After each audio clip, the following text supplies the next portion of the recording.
how to recover an Instagram account if you don't know your password and you're unable to change your password. So the first thing you want to do is you want to click on Get Help with Logging In.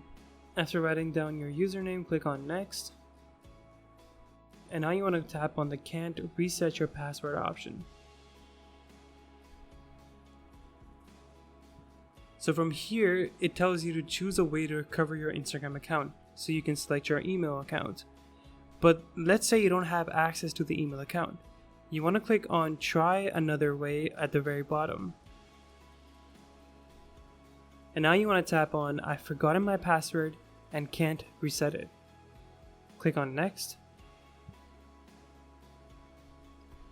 And from here, if you have pictures on your Instagram account, you can go ahead and tap on the first option, that is yes, take a selfie video to confirm my account. Go ahead and select it, and now tap on Next.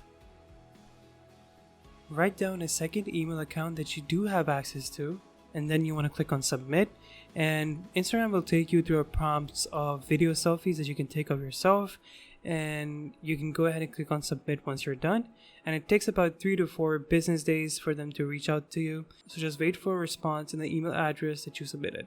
Thank you so much for watching, and see you in the next video.